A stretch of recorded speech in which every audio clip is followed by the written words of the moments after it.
Hi guys, happy Thursday. I wanted to come by really quickly and hopefully I can make this under like 5 minutes. But as you probably could tell, this month I've been focusing on volunteer management. And the reason being is because I'm noticing a lot of different organizations, small and big, and to be honest, everyone makes mistakes and it's a learning process. But one thing that I kind of want to just kind of like go over is do not overlook your volunteers. Do not take them for granted. You know what I'm saying? A lot of times, and I've made the mistake too until I actually experienced it and then some of the research behind it. So you feel like, okay, I have a toy drive I'm putting together. I'm going to just put up a sign up list or post it on Craigslist, whatever, on social media, and they will come. Okay, that's true. They will come, but what are you going to do once you get their attention? And not only that, you might be missing great people that want to volunteer for your cause or your event, but you're not specific. And this is what I tell my clients all the time. You have to be specific. And what does that entail? Okay, having volunteer descriptions. So it's not just for staff, paid staff. You actually need to know what type of volunteers you need and post it. And be diligent and post it on your social media, on your website, throughout the community.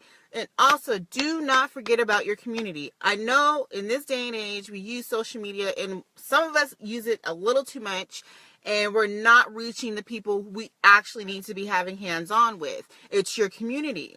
And if you are a internet-based organization, then this is not for you. But if you're an organization that's actually trying to be hands-on and you're really trying to improve your community with your mission and vision and your purpose, then you should be out in the streets, shaking hands, getting to know people, talking about your organization, building those relationships. I constantly tell you guys, build relationships, because you never know who you may come across. And they could be somebody that's a really, really good asset to your organization. Whether they come and go, whether they're seasonal donors, whether, it's a college student that's working on their degree, but then they come back and they want to work for you. You never know. So in order to keep those relationships going, what do you have to do? Communicate. Also, what do you have to do? Go out there. Volunteer management is key.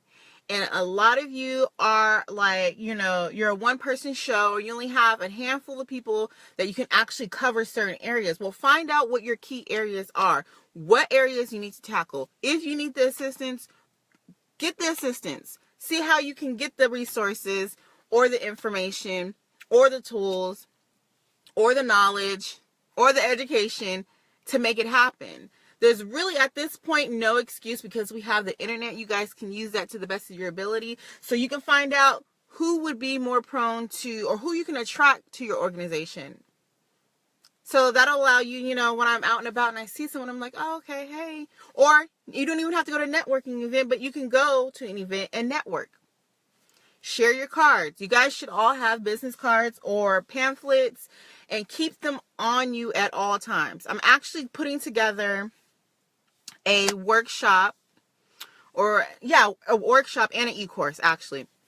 And I'm going to target on volunteer management. Even though I offer a service specifically for this, but I think people feel like they don't need to spend time in that area.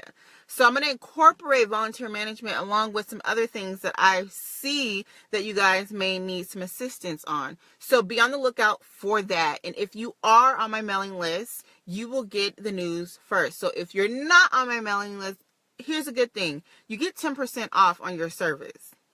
So just by signing up. I've ran so many different deals for those who are already on my mailing list. And some of you have, use that advantage. Good. Kudos to you. I thank you guys for the support. And I'm just trying to make sure that I'm covering grounds of where you guys can actually, do your part and get your organization out there. Also, what is it? February. It's going to be March. Before you know it, it's going to be November. It's going to be Giving Tuesday. So I'm also working on a workshop for Giving Tuesday, how we can tackle Giving Tuesday and be in a better position. You have to plan. It's not enough to plan for the month you're in. You have to plan strategically, meaning you have to be very precise in what you want to do for the year. And once you get more in depth into it and you're actually incorporated in your 501c3, you need to have all your paperwork in line, in order when it's time for tax season. We are in tax season. And it's a little different for organizations too. So in order to get these donations, we want to get things in order. And I'm going to try to get maybe a couple of people on board to help us with some other future workshops as well. So again, be on the lookout for that. And if you have any questions, you can email me at Ashley at thenonprofitqueen.com. I'll put it somewhere in the comments and you can go from there.